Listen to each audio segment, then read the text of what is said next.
Mutane biyar ne suka shiga wani banki suna riƙe da manya-manyan bindigu kamar na yaƙi. Nan take suka tara mutum 23 a matsayin garkuwa. Suka kuma kwashe kuɗin da ke cikin akwatin karɓar kuɗi. Abin mamaki ba don fashin suka zo ba. Cikin mintuna kaɗan 'yan sanda suka iso kuma cikin sa'a guda kacal jami'ai sama da 300 suka kewaye ginin. Maharba suna kowane rufi, motocin yaƙi sun toshe hanyoyi ta ko'ina. Amma wannan shine ainihin abin da 'yan fashin suke so. Shugaban ƙungiyar, wani mutum ne mai sanye da ƙwarƙwar launin toka da gashin baki na ƙarya da kuma tabarau, ya bayyana a taga ne a bene na biyu.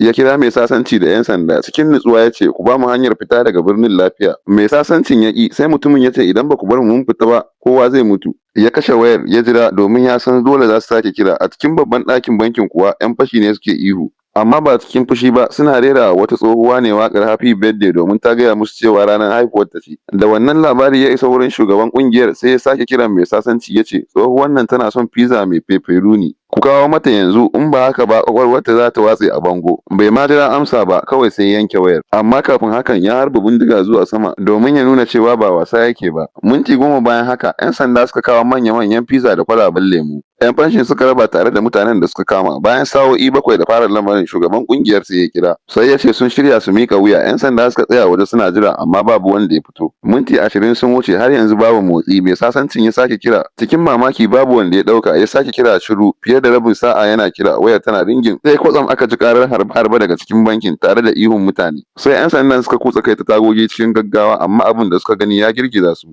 Dukkan mutanen da suka kama suna zaune cikin ƙoshin lafiya, babu wanda ya ji rauni. Ashe ihun harbe-harben kunne yake daga wata babban na'urar sauti. Bindigogin da aka yi amfani da su ma ashe ba bindigogi ba ne, kayan wasan yara ne aka shafa musu baƙin fenti. Kuɗin ma da aka ɗauka daga akwatin bankin an mayar da su gaba ɗaya, sai wata takarda da aka bari akan teburi. An rubuta, "Cikin unguwar masu kuɗi inda babu makamai ko kiyaya, kuɗi ne kawai ba soyayya ba."